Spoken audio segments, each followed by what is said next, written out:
The Bible tells us that Jesus Christ came to do three things. He came to have my past forgiven, you get a purpose for living, and a home in heaven.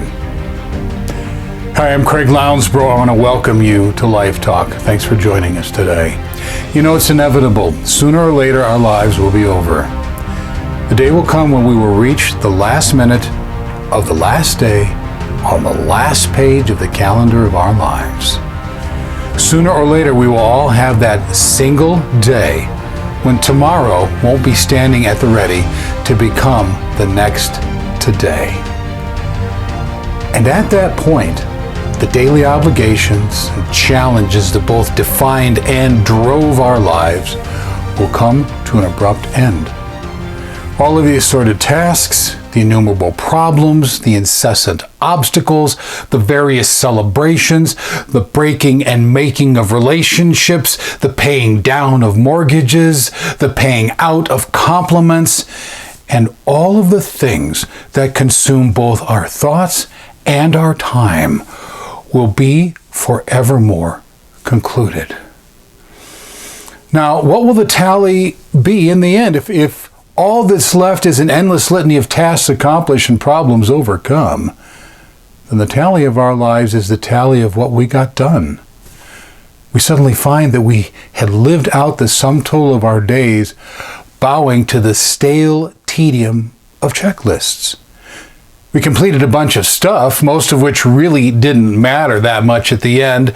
Yeah, it was impressive, but impressive toward what end? And all of this we had mistakenly taken as living. Life has now fallen into the dramatically expanding backlog of history that tediously records achievements accomplished and dutifully stores them in the catacombs of the history as life is now done. We checked the boxes, but in doing so, did we live? You know, we live to live life but not change it. We live to figure out its cadence, not transform it. We live to create a comfortable place rather than dare to discover our place. We live to be good, but not to be great. We live to win, which means that we've forsaken what it is to succeed. We live without a calling because we didn't deem it of enough importance to ask God what it was and how we fulfill it. We checked a bunch of boxes for sure, but we didn't live. So, do we solely live to check off the relentless list of incessant obligations that life pens on the pages of our lives? Have we drearily defined life as something more of a strictly linear course where we begin at one point and methodically plod in a single direction, in single steps, until we reach a single point at the other end? And if this cycle is the sum total of our existence, is it simply existence that we errantly took for living? Have we chosen to be that ignorant and therefore squander our lives out of that ignorance? And if this is simply existence, have we completely confused authentically robust living with something more akin to a robotic existence? And in it all, an exhilarating sense of calling? Well, that's lost.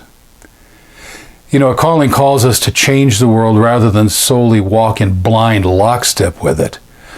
A calling declares that a strictly linear course can be majestically swept upward by wonder, breathlessly elevated by vision, and potently energized by faith.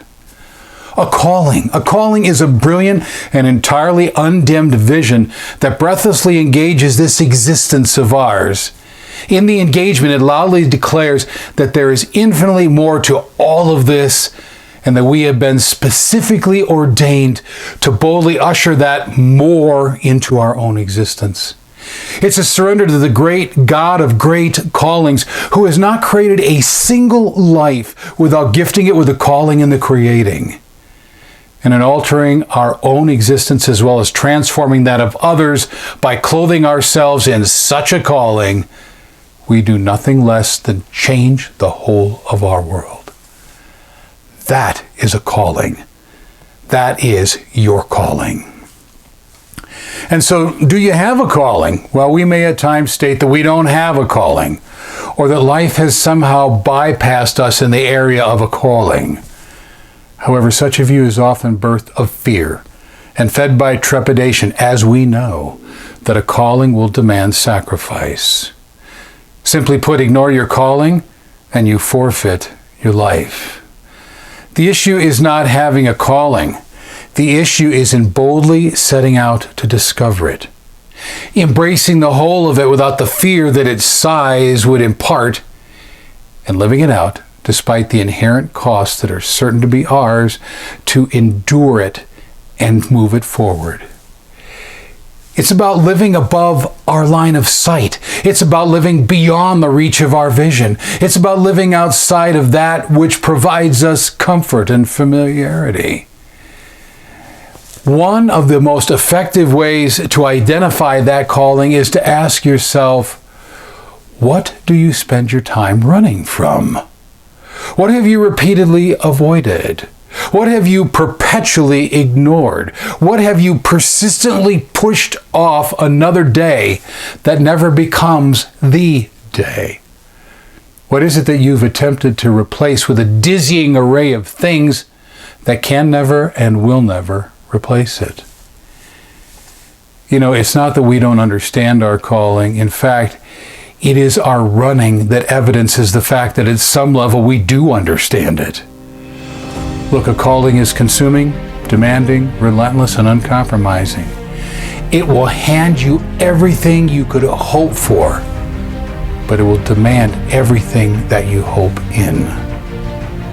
In a world drowning in trinkets, marketed as treasure, next to God, our calling is the single greatest thing that we could ever hope to engage. And when something so frighteningly magnificent calls, the frailness of our humanity kicks in and we run. Your calling is calling. Are you listening or are you fleeing? Because if you're fleeing, you will live within the box of your fear. If you listen, you will never know what a box is. You will find all of this outlined in my book, In the Footsteps of the Few, The Power of a Principled Life. You'll find Footsteps of the Few on Amazon, Barnes & Noble, or wherever books are sold. Thanks for joining us on Life Talk today. You will find Life Talk on most podcast platforms as well as YouTube.